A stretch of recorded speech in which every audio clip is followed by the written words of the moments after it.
Shivam service জোনের এই ভিডিওটি আপনাকে স্বাগত জানাচ্ছে। প্রিয় ভিউয়ার্স, এই ভিডিও থেকে জানতে পারবেন একটি লো ভোল্টেজ সমস্যার সমাধান। ভিউয়ার্স, দেখুন আমার প্রিপেইড মিটারটি টক টক করে শব্দ হচ্ছে এবং কিছু সময় পরপর একবার করে ডিসপ্লেতে আলো দেখাচ্ছে, আবার চলে যাচ্ছে।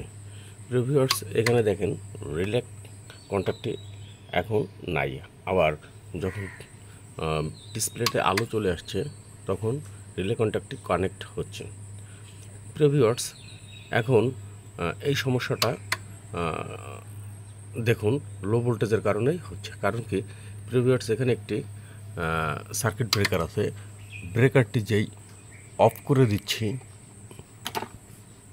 অফ করে দিলেই দেখুন ভিউয়ার্স এখন পুরোভাবে কানেক্ট হয়ে যাচ্ছে। এখানে দেখেন রিলে কানেক্ট হয়ে যাচ্ছে এবং স্থির হয়ে আছে। দেখছেন ভিউয়ার্স, এখানে দেখেন পিএলসিটা বারবার আপ ডাউন করতেছে। যাই হোক ভিউয়ার্স, এখন আর টকটক করে শব্দ হচ্ছে না এবং আমার বিদ্যুৎ চলে যাচ্ছে না। ভিউয়ার্স, এখন দেখুন আমাদের সমস্যাটা 0-7, তারপর ব্লু বাটনটি প্রেস করলাম। ভিউয়ার্স দেখেন এখানে ভোল্টেজ আছে 110, 111, 113। এই মতো অবস্থায় আমার বাসা বাড়িতে কোনো কিছুতেই লোড থাকলেই মিটারটি বারবার রিলে কন্ট্যাক্টটি ছেড়ে দিচ্ছে। ভিউয়ার্স, আমি এখন প্রবলেমটা পালাম। আবার দেখুন 0-7, তারপর ব্লু বাটন, এখানে 108 ভোল্টেজ। এই লো ভোল্টেজ থাকার কারণে ভিউয়ার্স এই মিটারটি যখনই আমি আউটগোয়িং লোড দিচ্ছি তখনই দেখেন ভিউয়ার্স টক করে মিটারটি ছেড়ে দিচ্ছে।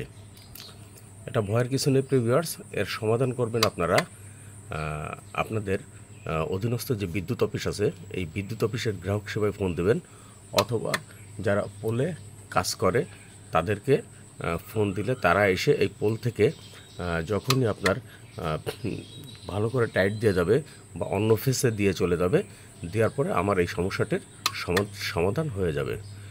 ভিউয়ার্স, এরকম হলে ভয় পাওয়ার কোনো সমস্যা নেই যে আপনার মিটারটা খারাপ হয়ে গেছে কিনা। না, মিটারটা খারাপ হয়নি, এটা জাস্ট লো ভোল্টেজের কারণে হচ্ছে। ধন্যবাদ ভিউয়ার্স ভিডিওটি মনোযোগ সহকারে দেখার জন্য।